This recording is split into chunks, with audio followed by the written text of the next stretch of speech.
قال دخل علي أبي رسول الله في بعض الأيام فقال السلام عليك يا فاطمة فقلت عليك السلام قال إني أجد في بدني ضعفا فقلت له أعوذك بالله يا أبتا من الضعف فقال يا فاطمة ائتني بالكساء اليماني فغطني به فأتيت بالكساء اليماني فغطيته به وسرت أنظر إليه وجهه يطلع كأنه البدر في ليلة تمامه وكماله فما كانت إلا ساعة وإذا بولد الحسن قد أقبل وقال السلام عليك يا أمه فقلت وعليك السلام يا قرتين وثمرت فؤادي فقال يا أمه إني أشم عندك رائحة طيبة كأنها رائحة جدي رسول الله فقلت نعم إن جدك تحت الكساء فأقبل الحسن نحو الكساء وقال السلام عليك يا جدا يا رسول الله تأذن لي أن أدخل معك تحت الكساء فقال وعليك السلام يا ولدي ويا صاحب حوضي قد أذنت لك فدخل معه تحت الكساء فما كانت إلا ساعة وإذا بولد الحسين قد أقبل فقال السلام عليك يا أمه فقلت وعليك السلام يا ولدي ويا قرتين وثمرت فؤادي فقال لي يا أمه إني أشم عندك رائحة طيبة كأنها رائحة جدي رسول الله فقلت نعم إن جدك وخاك تحت الكساء فدان الحسين نحو الكساء وقال السلام عليك يا جد السلام عليك يا من اختار الله أتأذن لي أن أكون معكم تحت الكساء فقال وعليك السلام يا ولدي ويا شافي أمتي قد أذنت لك فدخل معهما تحت الكساء فأقبل عند ذلك أبو الحسن علي بن أبي طالب وقال السلام عليك يا بنت رسول الله فقلت وعليك السلام يا أبا الحسن ويا أمير المؤمنين فقال يا فاطمة إني أشم عندك رائحة طيبة كأنها رائحة أخي وابن أمي رسول الله فقلت نعم ها هو ما ولديك تحت الكساء فأقبل علي نحو الكساء وقال السلام عليك يا رسول الله أتأذن لي أن أكون معكم تحت الكساء فقال وعليك السلام يا أخي ويا وسي وخليفتي وصاحب لوائي قد أذنت لك فدخل علي تحت الكساء ثم أتيت نحو الكساء وقلت السلام عليك يا أبتا يا رسول الله تأذن لي أن أكون معكم تحت الكساء فقال وعليك السلام يا بنتي ويا بزتي قد أذنت لك فدخلت تحت الكساء فلما اكتملنا جميعا تحت الكساء أخذ بي رسول الله بطرف الكساء وأومى بيده اليمنى إلى السماء وقال اللهم إنا هؤلاء أهل بيتي وخاصتي وحامتي لحمهم لحمي ودمهم دمي يؤلموني ما يؤلمهم ويحزنني ما يحزنهم أنا حرب لمن حاربهم وسلم لمن سالمهم وعدو لمن عاداهم ومحب لمن أحبهم إنهم مني وأنا منهم فاجعل صلواتك وبركاتك ورحمتك وغفرانك ورضوانك علي وعليهم واذهب عنهم الرجس وطهرهم تطهيرا. اللهم صل على. فقال الله عز وجل يا ملائكتي ويا سكان السماوات إني ما خلقت سماء مبنية ولا أرضا مدهية ولا قمرا منيرا ولا شمسا مضيا ولا فلكا يدور ولا بحر يجري ولا فلكا يسري إلا في محبة هؤلاء الخمسة الذين هم تحت الكساء. فقال آمين جبرائيل يا ربي ومن تحت الكساء. فقال عز وجل هم أهل بيت النبوة ومعدن الرسالة هم فاطمة وأبوها وبعلوها وبنوها.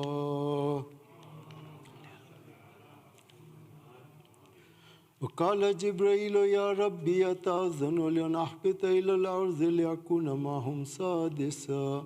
فقال الله نعم قد أذنت لك. فحبط الأمين جبرائيل وقال السلام عليك يا رسول الله.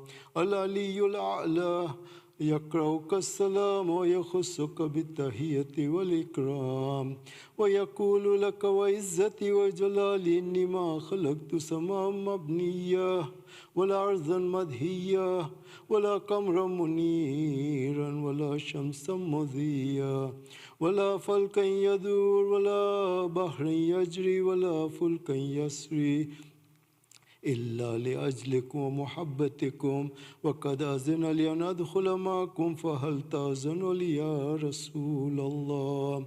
فقال رسول الله وعليك السلام يا أمين وحي الله إنه نعم قد أذنت لك. فدخل جبرائيل معنا تحت الكساء فقال لأبي إن الله قد أوحى إليكم يقول إنما يريد الله ليذهب عنكم الرجس أهل البيت ويطهركم تطهيرا. اللهم صل.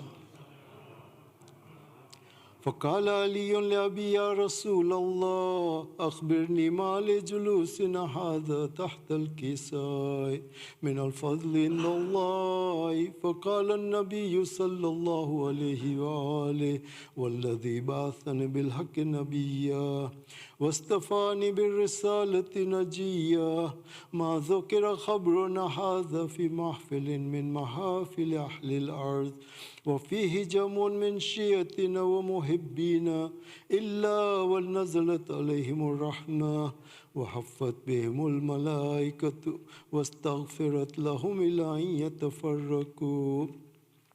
فقال علي عليه السلام إذا والله فزنا وفاز شيعتنا ورب الكعبة.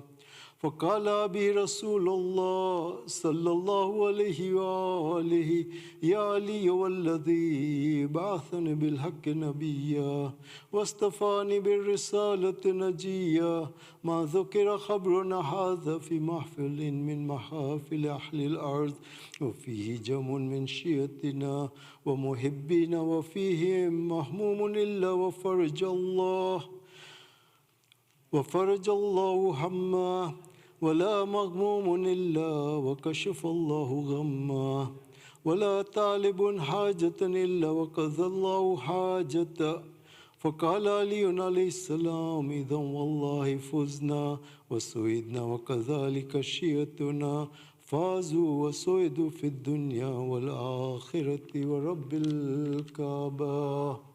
اللهم صل على محمد. سورة المباركة الفاتحة.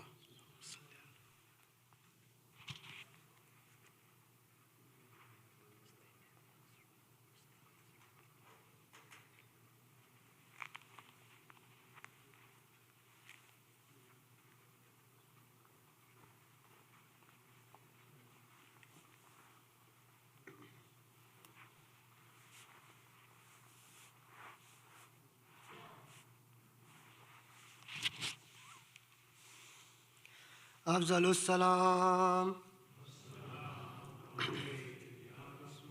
محمد و آل محمد.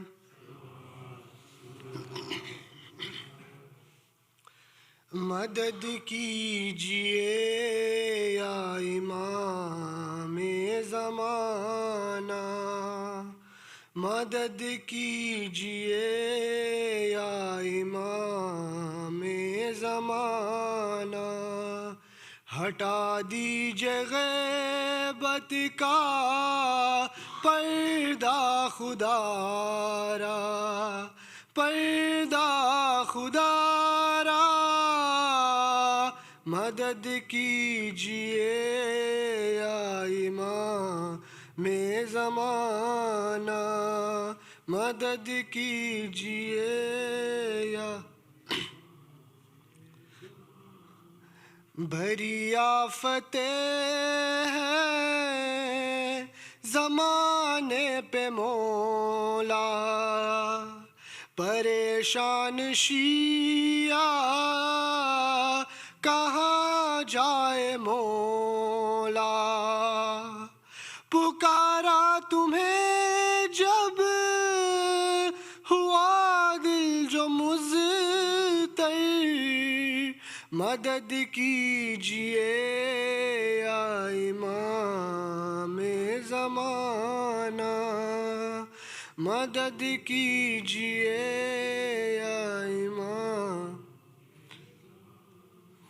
بلاؤں نے غیرہ نہیں کوئی ساتھی، اندھیرا ہے ہر سو اداسی ہے چھائی، تمہارے قدم سے ہو دنیا منور، مدد کیجیے یا امام زمانہ، مدد کیجیے.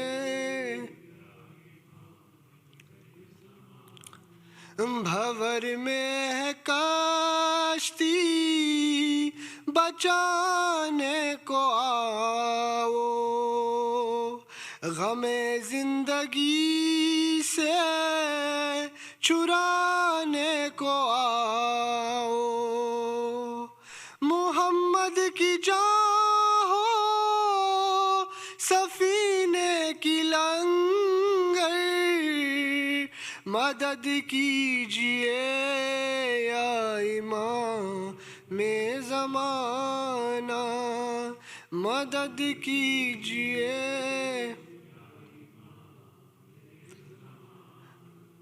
گنہگار ہوں اور شرمندہ مولا، مگر آپ پر ہی ہے ہم کو بھروسہ، کرو رہبری اب براہ پیمبر، مدد کیجیے یا امام زمانہ، مدد کیجیے.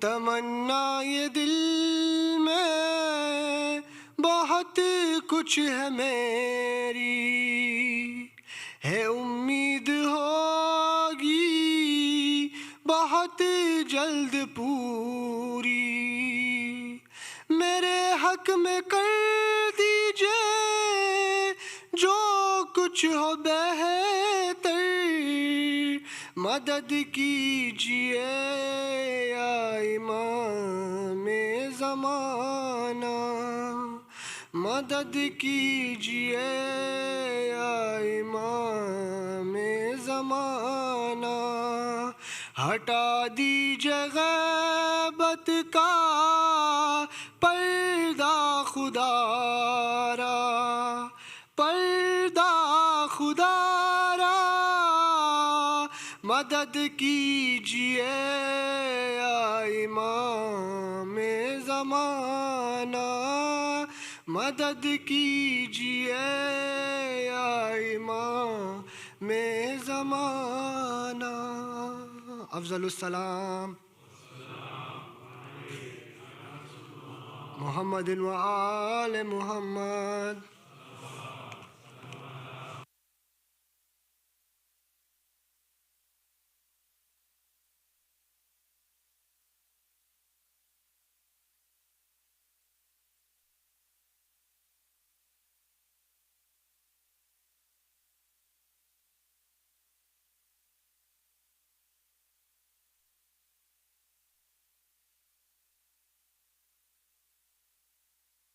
Bismillahirrahmanirrahim. Sayyid Hasan, Rizvi, respected elders, dearest brothers and sisters in Iman, Assalamu alaikum, Jamia wa rahmatullahi wa barakatuh. On this blessed occasion of the Wiladat of our fifth holy Imam, Imam Baqir alayhi salam, let us send our salutations to the Holy Prophet and his pure household with the Nara salawat.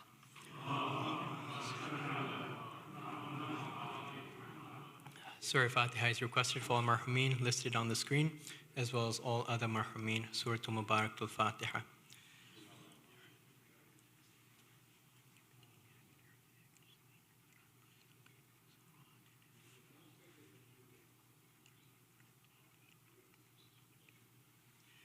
Dua Shfa Maries is requested for all those who are in need here and elsewhere, as well as those listed on the screen. Let us recite together. Bismillahirrahmanirrahim.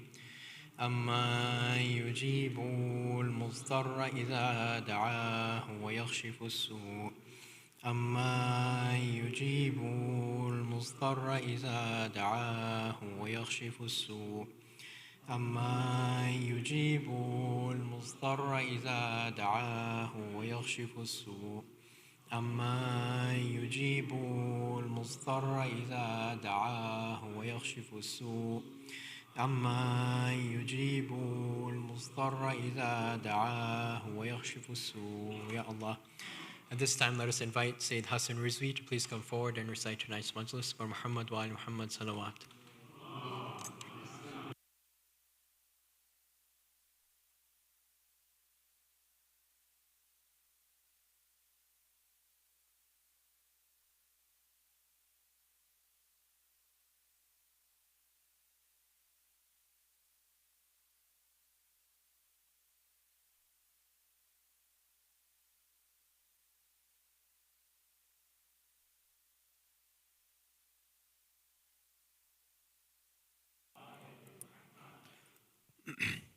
رحم الله من قرأ الفاتحة.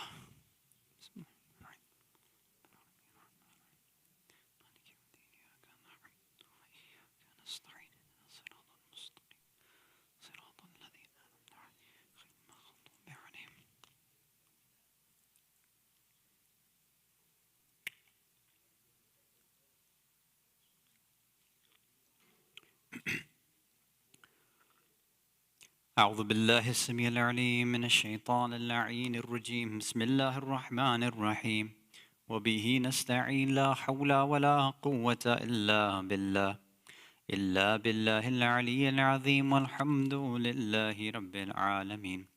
والصلاة والسلام على أشرف الأنبياء والمرسلين خاتم النبيين شفيع المذنبين رحمة للعالمين سيدنا والنبينا وحبيب قلوبنا والشفيع نفوسنا والطبيب ذنوبنا أبي القاسم المصطفى محمد.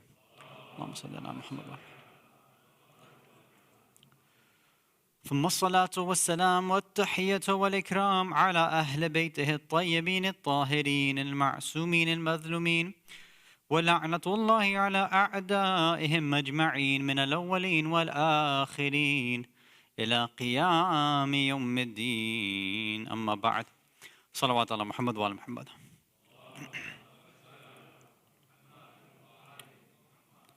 مؤمنين مؤمنات, brothers and sisters in Islam and Iman, Salamun alaikum wa rahmatullah wa barakatuh. Rajab Mubarak to all of you. And on this first night of Rajab, we celebrate the birth anniversary of our fifth holy Imam, Imam Muhammad ibn Ali Baqir al-Ulum alayhi salatu wassalam.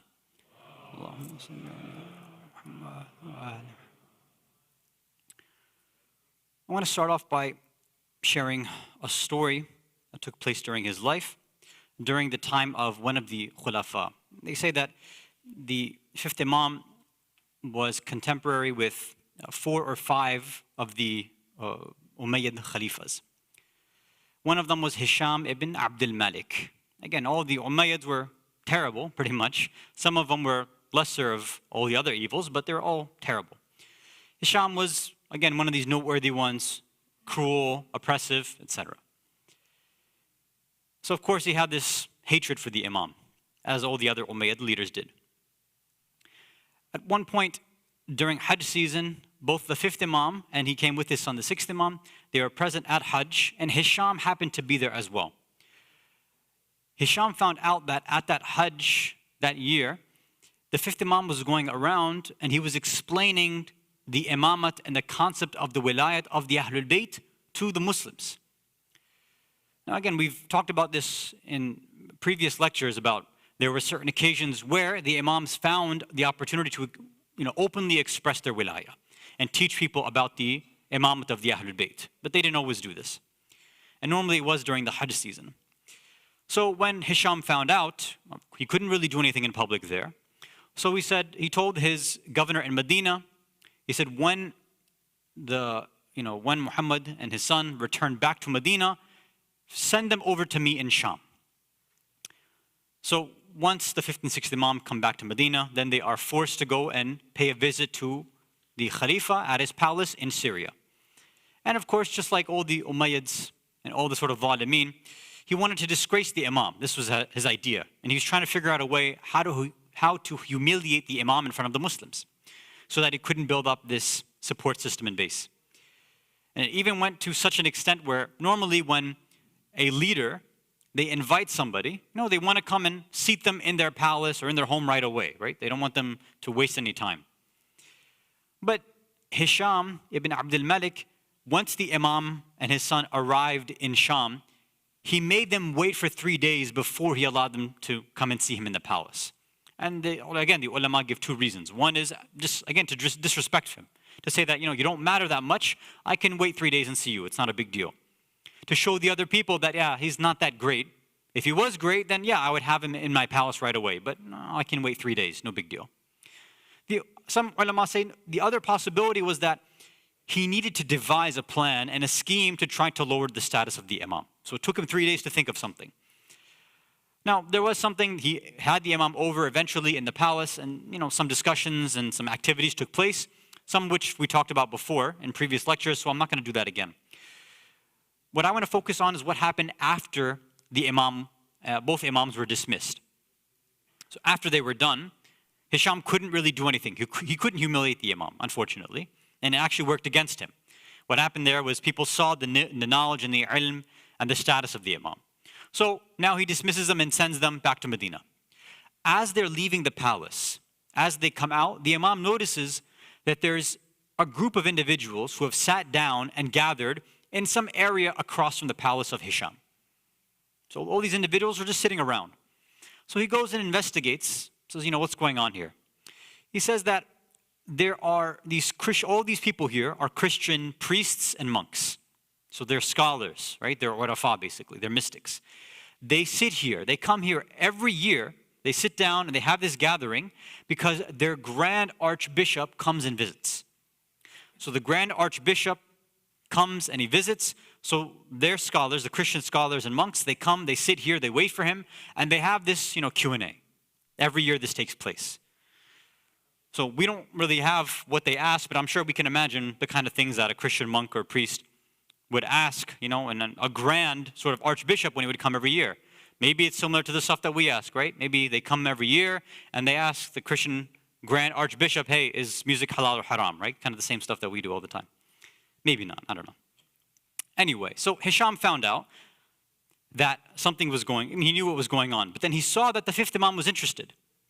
So he had his agents follow the Imam, see what he's going to do. So once the fifth Imam found out what was happening here, he said, I want to go and join the discussion, but I want to join secretly. So he went and he sat in the gathering, but he did it in a way where nobody would recognize who he was. Right? So he just kind of sat in the middle of the gathering. When the archbishop finally arrived. After he greeted everybody, they greeted him. He started to scan the crowd. When he scanned the crowd, he saw the face of our Imam. And when he did that, he automatically noticed that this is not an average, ordinary individual. So he started to have a conversation with him. And he asked him, he said, Anta min al-Nasara or min al-Muslimin? Are you a Christian or a Jew? Are you a Christian or a Muslim? He said, Ana min al-Muslimin. I'm a Muslim, I'm from the Muslimin. I said, okay. Are you from the ulama or the jahilin? Are you a scholar or are you an ignorant person or a layman? Now we would expect the Imam, maybe some of us would expect him to say, yeah, I'm an alim. But instead the Imam replies in a different way. He says, I'm not from among the jahilin, meaning I'm not a jahil. Right? In a way, if you're picking up what he's saying, I am an alim, but he's not trying to be direct about it. He said, okay. He said, the Archbishop then says, okay, can I ask questions then? He said, okay, sure. He's like, now, you can ask me as well. So, do you want me to ask you, or do you want to ask me questions first? The Imam replies to him, he says, if you want to, you can ask me first. He said, okay, fine. So, the Christian Archbishop begins asking a series of questions. He says, first, why do you Muslims say that there's food and drink in heaven, but people won't have to go to the bathroom? It's like, I don't understand that. You say that there's people, there's going to be food and drink, people will be eating and drinking, but nobody goes to the bathroom in heaven. How can you explain that? And specifically, can you give an example of this phenomenon within this world? Is there anything like that in this world where you can give me an example and show me how it's possible? So the Imam says, yes. Think about a baby in the womb of its mother. A baby in the womb of its mother is eating, it's feeding, but it doesn't excrete, right? It doesn't expel anything at all. So this is an example of a living creature in this world which consumes, which eats, but doesn't actually expel anything. So the Christian Archbishop hears this and he says, wow, this is amazing, right? This is wonderful. I can't believe it. What a great answer. He said, but I don't understand. You said you weren't an alim. You said that you weren't from the ulama. Imam said, I didn't say that. I said, I'm not from the jahilin. He's like, okay, I got it. Sure. He's like, I've got more questions. We said, Bismillah, go ahead, keep asking. I said, okay. On what basis do you believe that there are fruits and, again, all this food, all these blessings in heaven, but you say that they never ever decrease? And that all these people in heaven, they get to eat and drink and take from these trees and do all these different things in heaven, but none of these food, none of the fruit, none of the drinks will ever decrease. We can keep on eating and consuming and using and utilizing, but it will always remain. How is that possible? Same thing. He says, give me an example from this world. How can you explain to me clearly that this phenomenon exists, but show me in this world how it's possible? So the Imam says, the example is an-nar, it's fire. He said, how so? He says, fire, if you have it, you can take that fire and you can use it to create and light more and more fires, and that original fire and all the subsequent fires will never ever be decreased. They will never extinguish and they will always remain. So now, this Archbishop is amazed. He said, these are great answers. One after another, he keeps on asking over and over and over again, every single difficult question he can think about. And then after a while, after this whole process is done, again, he's sitting not in a gathering of just random Christians. He's sitting with Christian scholars, of priests. He's sitting with their monks, right? Their mystics, their ascetics, the ones who would be considered zahid, meaning the best of the best, the elites. So now he's getting this feeling within him. He's like, I'm asking all these questions and I look like the fool here because I keep asking and he keeps giving these great answers, so I look foolish. I look incompetent. I look like the jahil now. So he begins to get angry. So he turns to the Christian priests and monks that are present.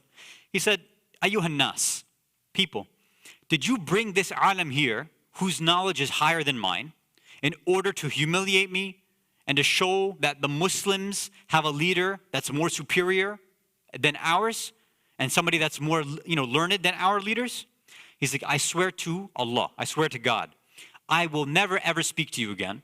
And if I remain alive next year, you will never see me amongst you. Meaning, we're done. Like, this guy was really triggered. This is really bad for him. This is a grand archbishop, right? Now, there's a few points in this whole exchange that I'd like to focus on tonight. I'm sure there's some points that came to your mind as well. So maybe some of the points that you've thought about we'll go through. Perhaps maybe some of the points that we're going to analyze are not things that maybe came to your mind, but I think may be beneficial for us. So let's begin if we can recite a salawat ala Muhammad wa ala Muhammad.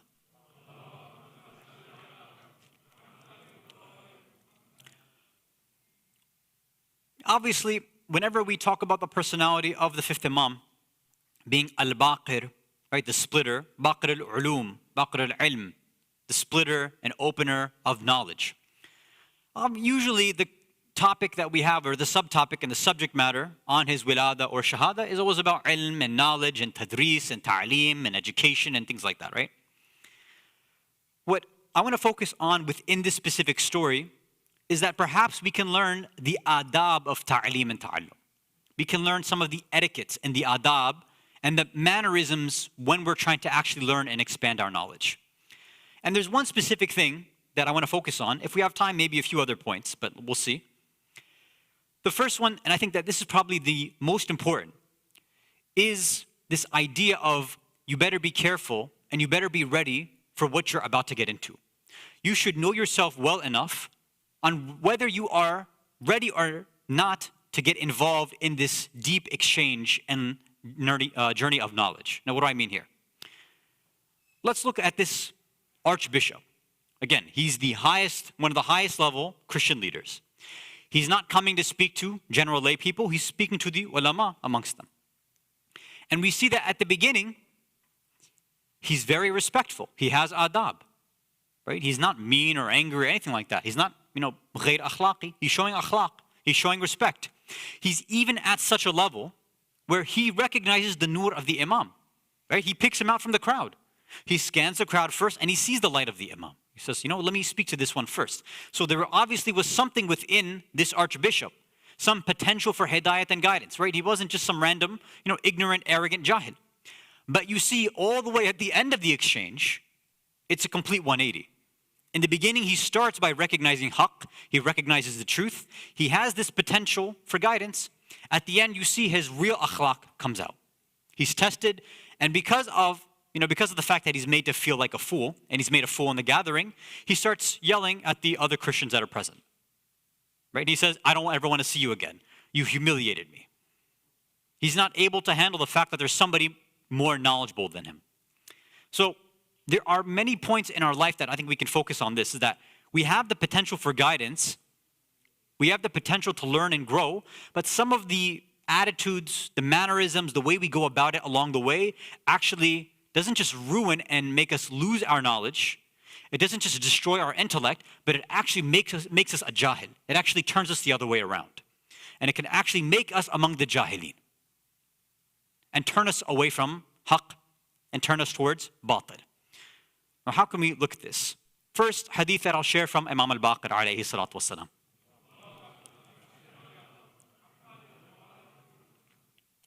He's reported to have said, ثَلَاثٌ قَاسَمَاتُ الظَّهْرِ. There are three things that exist which will break your back, which will absolutely destroy a human. The first is what? رَجُلٌ إِسْتَكْثَرَ عَمَلًا. Is when you have somebody who overestimates and exaggerates their own a'mal and actions. All right? Many of us may have been in that position where we think, Allah, I perform all these a'mal, Rajab has started, I'm going to do that daily dua, I'm going to do all these mustahab prayers, I'm going to give sadaqah, I'm going to do all of this. And when we start conversing and asking Allah, we expect and start demanding certain things. And why do we do that, a lot of us? It's because we say, look, I did this, Allah, look what I offered. I did all of this a'mal, all of this is on my plate, so, you better, take care of me too, right? Allah, I scratched your back, you better scratch mine, in that kind of sense. Now, some of us, we think like that. I did all this a'mal, you better give me something too. I made all these du'as, I have all these hajat, these are these wonderful months. Well, okay, give me something. I expect to see something. As Imam Ali says, that this is, the type of worship of a businessman, basically, right? So this is the first thing which is going to destroy us, is if we overestimate our actions and our a'mal. The second thing the Imam says that'll break our back is وَالنَّسِيَ ذُنُوبَ. Is somebody who forgets that he has got sins on his shoulders too. And again, you see that it's almost a natural It goes hand in hand with the first thing. Normally, a person who overestimates the good things that they do, all of the a'mal, all the mustahabbat and wajibat and everything, they start to discount and completely push away and dismiss all of the sins that they've committed in their life. So, Allah, maybe when I was younger, I did some things I shouldn't have. But, look what I'm doing now. Look at how involved I am, and look at this and that. Right? So they start to overshadow everything. In a sense, they, na'udhu billah, become Allah. They are manifesting this idea of ana rabbukum al-a'la. I'm a Rabb. Allah, I know what is good and what's bad. I know which a'mal have weight and which a'mal have no weight. So I might think to myself, all this stuff I did, it's weighty, Allah. You should weigh that really high. It's a lot of good stuff. The sins that I did, it was nothing. It was small stuff. And who cares? It was only a few times. Or even if I repeat it, it's not a big deal. It's not hurting anybody. It's not a big deal. A lot of us rationalize our sins like that. It doesn't hurt anybody else. Or maybe I do it in private, whatever. It's not a big deal. We don't care about the fact that this is a specific thing which has been forbidden by Allah, and there's a reason behind that. We don't care about those things. We rationalize and say, it's not a big deal to me, therefore it shouldn't be a big deal to Allah. The third one, which is related to our discussion here, is وَأَعْجَبَ بِرَأْيَ. Is a person, they become astonished and overwhelmed by their own ra'i, by their own views and their own ideas.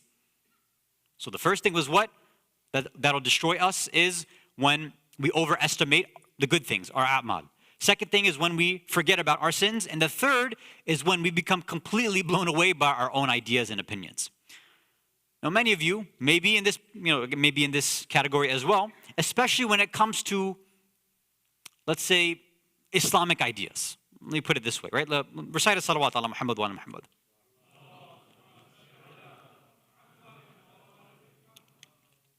So I'm going to bring up the same example that comes pretty much around this time every year, right? Because Rajab is started, then we're going to get into Sha'ban, and then eventually Ramadan. And according to Sheikh Amin, who was just here, it looks like we'll be into moon wars again, unfortunately, amongst some individuals. And it's interesting that even though the discussions, the lectures, the seminars about moon sighting and all that have been, I think, done too much. Right? It's over now. I think everybody should have understood at least the fatwa and what we should be doing as a community. But some people haven't. Okay. It seems as though every year there's some individuals who think that they are the only ones who know that NASA exists. I don't know why that's the case. They come and when they talk about moon sighting, they say, NASA can calculate all of this stuff. Like, mashallah, what is NASA? We've never heard of that before. I can't believe it. Oh, they calculate everything? Like, what are you talking about? Why do you think that you're the only person that knows that science exists? Oh, the Maraja had no idea that science exists because they're off in their huts in the middle of Qom. They have no idea that this stuff is out there. You know everything, mashallah, right? It's so strange. They talk about all this. Oh, we need to have a unified prayer on Eid. This is going to be the greatest thing possible. We should be working towards that. Are you saying that there's been no other ulama in the world who have thought about this? That you are the grand master of fiqh now and you have come up with some great idea? This is the Islamic ideal? When pretty much no other ulama talk about these ideas, right? Like, it's so strange how we think that, it's so amazing. I came up with this great idea. Now this is the way forward for our ummah. This is the way forward for our community. Calm down a little bit, please. Right? You're not the first one and you're not going to be the last one. All of these ideas have been done before. And again, even some ulama or speakers who come out with these ideas which go against the sort of traditional, we've talked about this before, right? The traditional perspectives of the Shia faith. Some of us are like, oh my God, this person is against tawassul. He doesn't believe the 12th Imam exists. He doesn't believe in this and that. He says this is inauthentic. Calm down. He's not the first and he won't be the last. This has been going on for hundreds of years. Oh my God, did you know that this Sunni scholar says that Ghadir is like this and that there is no evidence for what happened to Bibi Fatima, etc.? Take a deep breath. He's not the first and he won't be the last. These discussions have been happening for hundreds and hundreds of years. Scholars, ulama have come out with these ideas. And you know what? Our ulama in the Hawza have also responded to these ideas for hundreds and hundreds of years. Just because you haven't read it, just because it hasn't come out in a lecture that you've heard on the minbar or YouTube, doesn't mean it's non-existent. And some of us think of it like that, right? It's almost like, You know, when you think of a joke you thought of a joke on your own, you tell that joke and everybody else is like, yeah, some other comedian's done this like 100 times. Like, well, I thought of it first. Like, look, calm down. There's other people out there who have minds. You are not, the genius of the century. Don't think of yourself like that. Especially if you take it into consideration with the rest of this hadith. That look, all of what the Imam probably is talking about here is a person who has the idea that they are the greatest thing that God has created. My a'mal are better than anybody else's. My sins don't really matter much, and my opinions about life are greater than everything else. This is a huge disease which would probably prevent somebody from wanting to learn in the first place. So we're talking about, a grand archbishop. He had this great, capacity for learning. Like many of us may have. We may have this capacity to learn and to be guided. Maybe we go and we sit in these sessions. But then something within us, this sort of grand takabbur and pride and arrogance, thinking our ideas are the greatest, diminishing our sins and over-exaggerating and overestimating our amal is going to keep us blocked from actually growing. So this is the first thing we should think about in our journey towards improving ourselves. Let's go through another hadith of the fifth Imam. If you can recite, A salawat ala Muhammad wa ala Muhammad.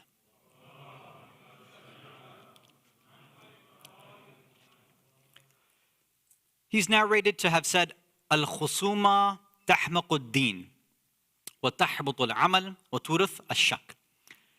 Khusuma, meaning being belligerent, quarreling, arguing about, religion will destroy religion.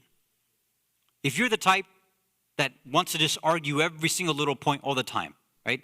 Remember, I think somebody asked on Slido, maybe last week or the week before, some of our family members, they, don't believe in this or about tawassul or shafa'ah, whatever. What do we do? Well, again, is arguing about it going to do anything? It's probably not going to convince the other party, especially if you're not trained in the deen. If you're not trained in having a conversation or a debate or a discussion with somebody, then you're probably actually going to ruin, that person's understanding. You're probably not going to make the traditional understanding of Islam look really good. You're just going to come off as arrogant or preachy or whatever, right? The other thing, which is more important, is that in many of our ahadith from the Ahlul Bayt, they say, look, if you get involved in debates and quarrels and discussions when you're not prepped for it, especially when you're not prepped, especially when you haven't been appointed by a qualified, member of the Ahlul Bayt or an alim, then you're going to be destroying your own deen. Think about it. When you start to argue, forget, other Shias. You start to argue with your coworker or a classmate, somebody who has, who's an atheist, for example, and you start to weakly give these arguments for God's existence, and you start to get heated. If this person has any strength in argument, they know your arguments better than you do, and they respond, what's going to happen? You might end up in doubt yourself. And that's exactly what the Imam alludes to in the next part. He says, وَتَحْبَطُ الْعَمَلِ. You, in all your quarreling and arguing, one of the other results, besides destroying your deen, is that slowly your amal will start to descend as well. Because once all these sort of, once you see that, I don't have answers anymore, or once you become, let's say, heated in an argument, shaitan has penetrated your soul, has penetrated your heart. And this is going to affect your amal that you want to perform. Take, in any situation, when you go to your janamas, when you come to the center and you're at peace, right? You feel good, your amal feel different. Now imagine 5 minutes before namaz or 5 minutes before coming for a program, you just had an argument with somebody about something, whether it's your spouse or a child or another community member. And then you come and you're trying to listen to a munajat or a qasida or even a noha, or you listen to the ziyarah, whatever it is, that anger is still within you. It hasn't died down. That fire is still there. It's reducing your amal naturally, right? If you have an argument with somebody and then you go into your janamas and try to pray, that heat of battle is still with you, and you don't want that there. So sometimes this sort of argument carries on with you. A lot of times I make the mistake of replying to people online, which I've learned my lesson, I'm never doing again. But once in a while, I forget about that, and I start replying to these, these dumb Wahhabis and whatever, or sometimes dumb Shias, right? Whatever it is. And I make a reply. And then when I see the response, I'm like, oh, what the heck is this guy saying, man? This is the most ridiculous argument I've ever seen. And then what happens is that it eats at me constantly. and I'm trying to read namaz afterwards, right? The adhan goes off. The adhan is supposed to bring peace and tranquility to me, and it doesn't. Because the whole time, I'm, Allahu Akbar, I start. And I'm thinking, like, oh my God, that guy was just so stupid. I can't believe he said, like, that's his argument. And I'm thinking of counter responses and all of these things. When I shouldn't be. I should be focusing on Allah, and I can't. Instead, I'm focused on this other individual in my argument. This is one of the problems of getting involved in constant debates and arguments and these types of things. Your a'mal will get naturally, it's interesting, he uses the verb tahbut, which is this idea of descending. It's the same exact verb which Allah uses when he talks about Nabi Adam and Bibi Hawa after what took place in the higher plane when they were said, ihbata or ihbatu min hada. Leave this place and go down to earth. So some people say that, oh, they were physically taken from a garden towards earth. But some of the ulama, the warafa, the philosophers say this verb of habata means to spiritually descend. They're now going from a higher spiritual plane to a lower spiritual plane. And the same thing perhaps is happening to us, and that's what the Imam's alluding to. When we get involved in arguments, you're going from that higher spiritual status you were at, and you're just spiritually lowering yourself. One of now the results is that your a'mal, even if you're performing the exact same salah, won't have that same spiritual benefit anymore. And then the third and final thing is, which should be the most natural one, is وَتُورَثُ الشَّكِّ. What you start to inherit is doubt. And that should be natural, right? Because if you argue with somebody who, especially if they know better than you, then you'll start to put all your ideas in doubt too. This person is quoting these scholars like Shaykh al-Tusi and Shaykh al-Mufid and Shaykh al-Kulaini. What am I going to do? If those scholars believed in these things, what am I going to do? Or this person says that, no, the Big Bang and quantum mechanics shows that God doesn't exist. And, something can come from nothing. Because they're quoting Dr. Lawrence Krauss or Stephen Hawking or Richard Dawkins. They're quoting all these scientists. What am I going to do? Oh my God. So they have all this shak and doubt. Then that's going to reduce their a'mal. And then who knows? We see many individuals, especially youth in the community, sometimes elders as well, who easily, they just leave Islam. Why? Because these doubts start to creep in, even though initially they might start arguing with one of their friends or family members about, an idea in Islam. Or maybe an atheist or somebody like that, right? Because of that, because they weren't prepared, then slowly they start to leave little by little. And then what also happens is what? They start to ask other people, maybe their parents, and usually the parents don't know. And the parents might say, dafal, like you just stop asking questions. Or if they go to, a teacher, an Islamic teacher. Same thing, right? Like, oh, we don't have these answers, we don't know. Or they don't give a satisfactory answer. Then this person is going to start losing little by little whatever iman they had until they end up, not sitting down over here, right? Out somewhere else, maybe not even outside, maybe completely gone somewhere else. And we all know that this is unfortunately our history of how the communities have developed, not just here, but anywhere. Because of a lack of qualified answers being given to individuals, because of a lack of strength and depth in our Islamic knowledge, people are just completely dumbfounded by Islam. They just don't understand it.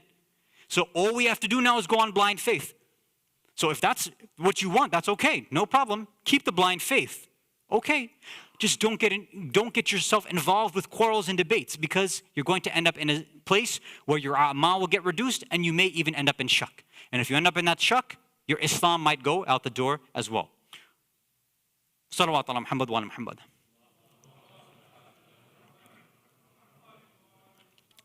Because we're out of time, I'm going to share two more narrations from the fifth Imam without expanding upon them. You can think about them, and maybe if we have time, if we decide to, maybe we'll explore them tomorrow night. So let me mention the hadith, just the English, and then we'll end with our quiz. So the first one is almost a continuation of what we just talked about. A lot of us, especially in the month of Rajab and Sha'ban and Ramadan, it's about a'mal, and do all these actions, perform this thing, and this salah, and this ziyarah. Do all that, wonderful. But don't discount the fact that the journey towards real knowledge has a lot of value as well. And some would even argue, many of our ulama argue, according to the hadith, that going for deeper knowledge in Islam has more value than this sort of a'mal.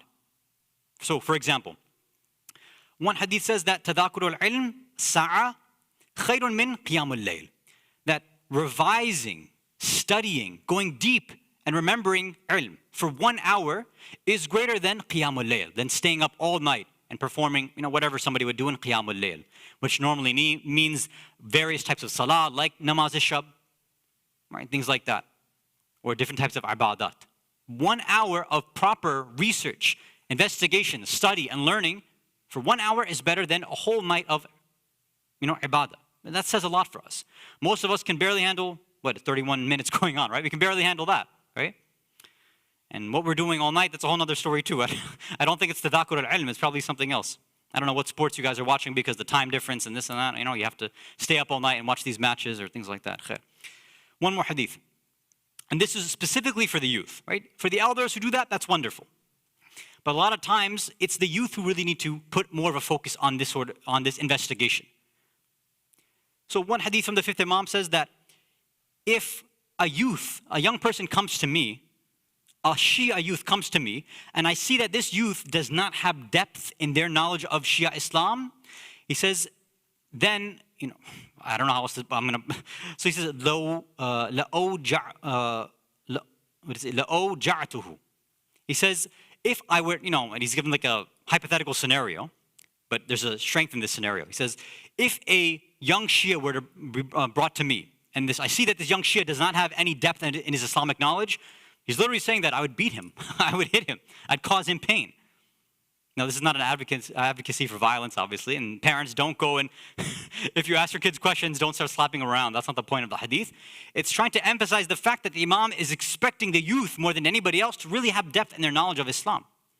Now, where is that going to come from? The encouragement should come from us, right? Those who are elder, the teachers in the community, right? The elders, the grandparents in the community who are working with the youth and trying to give them that. If, for example, we see that we have these weekend seminars, like this Death in Barzakh one that just passed, where we had almost 80 attendants.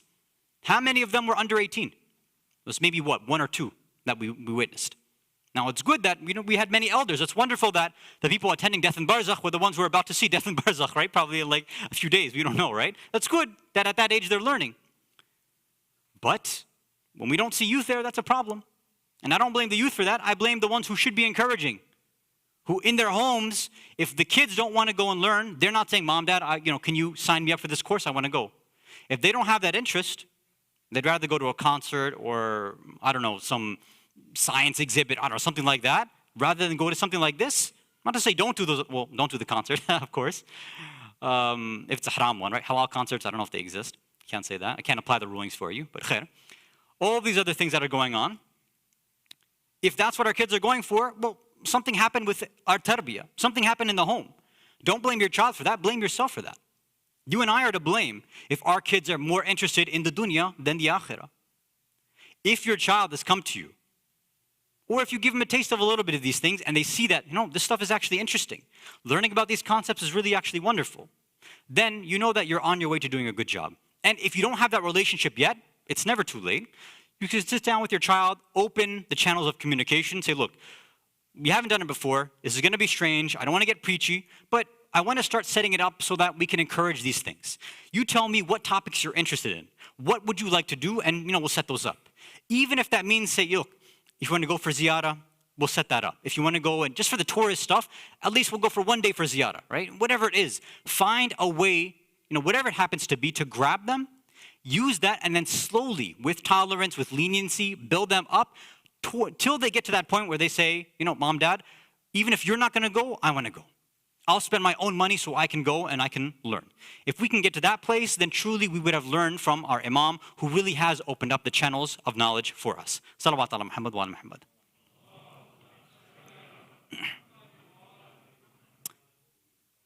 So there's a lot more to say for both of those last two narrations, but we'll have to leave it. Let's jump to our quiz. If you can recite another salawat ala Muhammad wa ala Muhammad.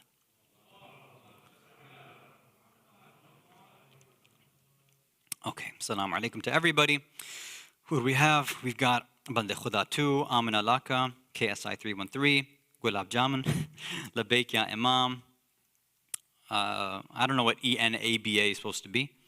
RJ, Ali, Rais, Yusuf Ali, Specialists, Muhammad Abbas, Jabir Qambar, Zahra R, Muzammil Jan Muhammad, Mujahid Jan Muhammad, or Jafra, I'm not sure, because the J could be anything. Plato S, Ali, Splitter. Very nice. S squared. Halal Hani. It's cold. It's not that bad. I'm sweating up here. It's not that. I mean, actually, it's getting really nice. By the end of the week, it's going to be, well, it is the end of the week now. Or, yeah, pretty much. It'll be enormous Jaguar. What? It should be, I think, almost 80, right? By Friday. Alhamdulillah. Okay, let's get started. Food? Okay, good luck to everybody. Who gave Imam Al-Baqir alayhi salam his title? Allah, Rasulullah sallallahu alayhi wa sallam, Jabir ibn Abdullah al-Ansari, rahmatullah alayhi, or Imam Sajjad alayhi salam?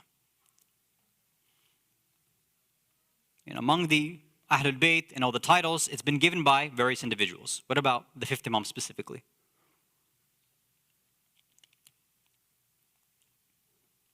%42 of you got it right. It was Rasulullah who gave him this title and gave this sort of premonition, who told Jabir ibn Abdullah. Jabir was able to live up until the time of the fifth Imam, and he sent his salams on behalf of Rasulullah to the fifth Imam when he had met him. Okay, next question.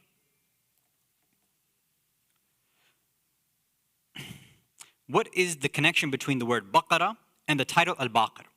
Baqara meaning cow, Baqir providing knowledge like a cow provides milk. Baqara means lion. Baqir tears apart enemies like a lion does its prey.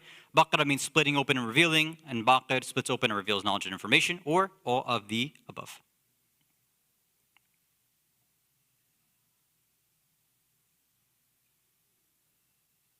I think, okay, most of you got it right, yes. So the verb Baqara means to split, right? And technically, with the ta marbuta, the word baqara means cow, but it's coming, what we're talking about is coming from the word. Baqara means to tear apart or to split. And that's the idea behind Imam Baqir, or Al-Baqir being a person who's constantly opening and revealing hidden pieces of knowledge. Okay, 2 more. According to the fifth Imam, Islam is confirmed by the tongue, while Iman is Islam plus what? Taqwa, Amal, Ma'rifah, or Tawakkul. So according to one hadith, the Imam is reported to have said, Al-Islam iqrarun, it's saying, it's confirming without something, but Iman is both of these things. It's, confirming Islam with the tongue, and it's one of these other 2 things as well. Is it God consciousness, the taqwa, the amal and action, ma'rifah, deep understanding, or tawakkul and trust? Oh, looks like the Imam's hadith split you guys too. He's a splitter of this. The answer was amal. He says, "Wal iman iqrarun bil amal." It's that you believe this stuff, you say it out loud, but you have the amal to back you up as well, right? And that's what we're looking for. We're trying to be those who believe in Islam, and we say, okay, I'm going to back it up with my actions too. Final question. What are the cylinder-like parts that pump up and down within an engine called? Pistons, injectors, headers, or valves?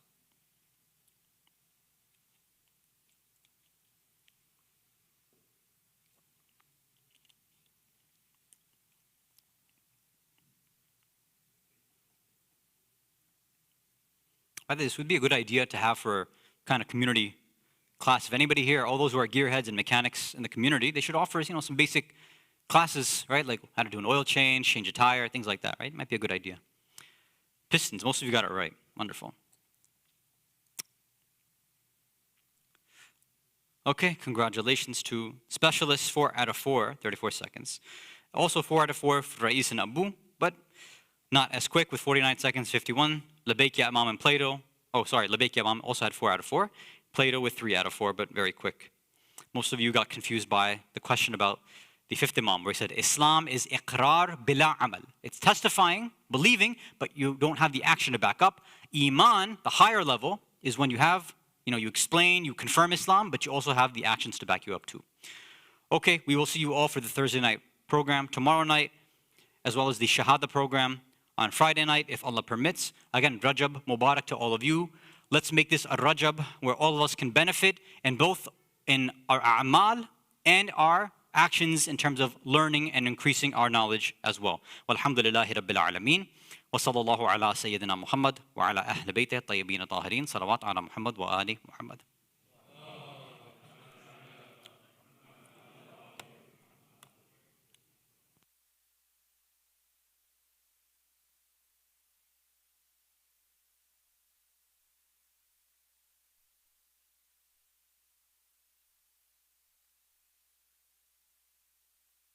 We move on to tonight's Qasida.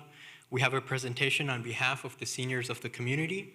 For that, I would like to invite the co-chair of the seniors group, Brother Zahir Somji, to come forward and say a few words. Bar Muhammad wa Muhammad salawat.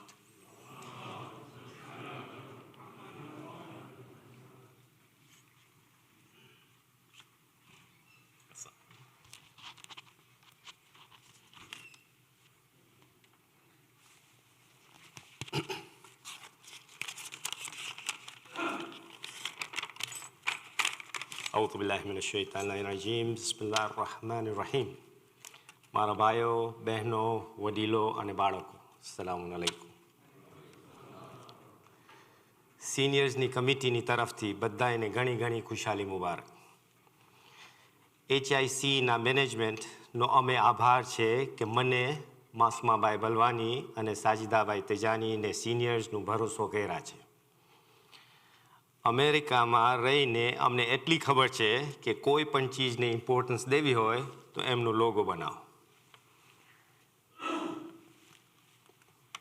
So in conjunction with the seniors, we have come up with this logo. As you see, it has the name that the seniors have chosen, Jewels of the Community, Kom na Zevrat. નામ તો દઈ દીધા પણ હવે કામ પણ કરવું જોશે કોઈ પણ ઝેવરાત ને આમ જ તો ન મૂકી શકાય એમની ચોકી ને ખ્યાલ રાખવાનો જરૂરી છે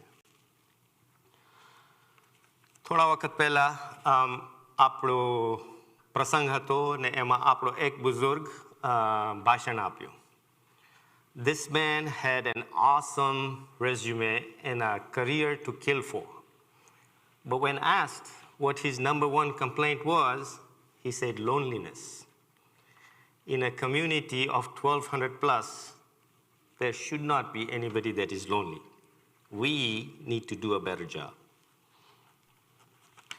We have lots of programs and activities planned, but all of these need resources. When I say resources, people immediately jump to the conclusion that we need money. Well, we do. But when I call, they say, "Ah, mango avi gyo che." Rajab no mahino che, amara 3 માંથી કોઈ પણ phone કરે તો દિલ મોટો રાખજો. તમારા બુઝુર્ગ યા મરહુમીનને ભેટ મોકલાઓ. Please take our calls when we ask for donations. We charge each senior $10 for every event. For that kind of money, મુસ્તીનો ટાંગ મળવું પણ મુશ્કેલ છે. પણ પૈસા ન જીવી ચીજ છે. What we really need is you, your presence, your volunteerism, your awareness of the needs of the seniors of this community. Together, we can. Media, if I could have the next slide, please.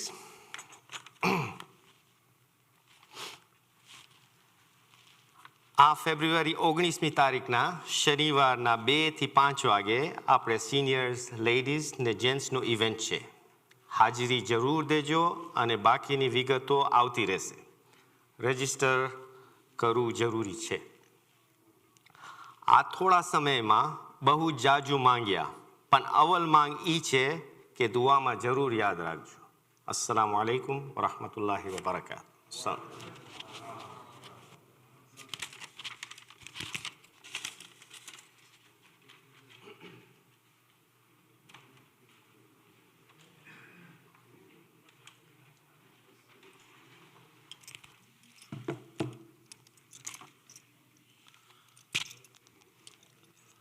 I remember one thing in Gujarati, and that is Autan ke bhale padarjo. I hope I'm right. Afzalus salam. Muhammadin wa ali Muhammad. Ya rakibana wal madinati kasida. بلغ سلامي للنبي محمد وقل سلام عليك يا علام الهدى یا احمد جد الحسنین افضل السلام محمد و آل محمد. آج پیدا ہوئے شہ خاص و عام، آج پیدا ہوا ہے جو باقر العلم خیر الورا، وہ خیر الانام آج پیدا ہوئے. خوشی کیوں نہ معصوم ہو پنجتن کہ پنجن امام آج پیدا ہوئے. پنجم امام آج پیدا ہوئے، شہ خاص و عام آج. افضل السلام محمد و آل محمد. صاحبو چند اشعار مولا کائنات کی شان میں. یا رب میرے مولا کی ثنا کون کرے گا، یا رب میرے مولا کی ثنا کون کرے گا. تو بھی نہ کرے گا تو بتا کون کرے گا، تو بھی نہ کرے گا تو بتا کون کرے گا. آدم نے کہا کیسے چلا جاؤں نجف سے، آدم نے کہا کیسے چلا جاؤں نجف سے. جنت سے نکلنے کی بھلا کون دعا کرے گا، جنت سے نکلنے کی دعا کون کرے گا. افضل السلام محمد و آل محمد. کام مشکلوں میں آئے سب کی بگڑی بنائے، کام مشکلوں میں آئے سب کی بگڑی بنائے، وہی مولا ہمارا. حسن وہی مولا ہمارا، وہی مولا ہمارا. ساری دنیا بلائے اسے کچھ بھی نہ بھائے، ساری دنیا بھلائے اسے کچھ بھی نہ بائے. بنے جن کا سہارا، بنے جن کا سہارا. کام مشکلوں میں آئے سب کی بگڑی بنائے، وہی مولا ہمارا. آغوش ابو طالب کی طرح کعبہ بھی تمہارا طالب ہے. قدرت کی بنائی ہر شے پر تو پوری طرح سے غالب ہے، تو پوری طرح سے غالب ہے. مردہ زندہ ہو کے جائے سورج بھاگا بھاگا آئے، مردہ زندہ ہو کے جائے سورج بھاگا بھاگا آئے. جو ہو تیرا اشارہ، جو ہو تیرا اشارہ. کام مشکلوں میں آئے سب کی بگڑی بنائے، وہی مولا ہمارا. ہے اچھی طرح معلوم اسے کس کی چوکٹ پر جانا ہے. دراصل ستاروں کا مقصد کچھ لوگوں کو تر پانا ہے. دل کی دھڑکن برائے نہ بلائے نہ سلائے، دل کی دھڑکن بلائے نہ سلائے نہ بلائے.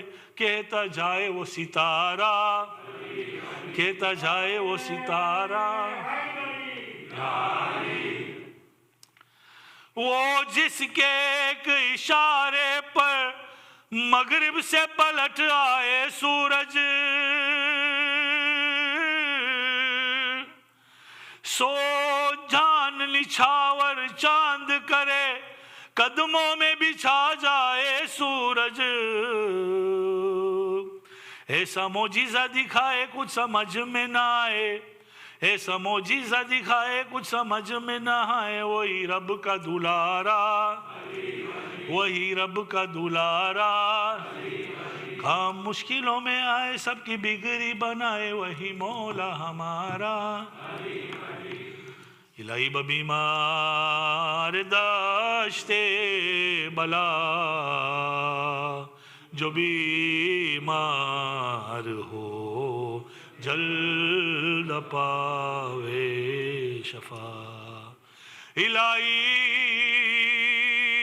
برائے امام زمان ہمیں ہو لما شر سے دے تو امان، قیامت کماشور رہو بالے، اٹھے قبر سے کہے کہ ہم یالی ہے پانچ و نو، مل چہار داتان آمد ولی زہرا و حسن، شبیر سے لے تا امام زمان، شبیر سے لے تا امام زمان، ایک ایک پہ صدا صلوات پرو، صلوات صلوات و سلام، یا امام زمان فرماؤ ظہور، یا امام زمان، صلوات محمد و آل محمد، صلوات.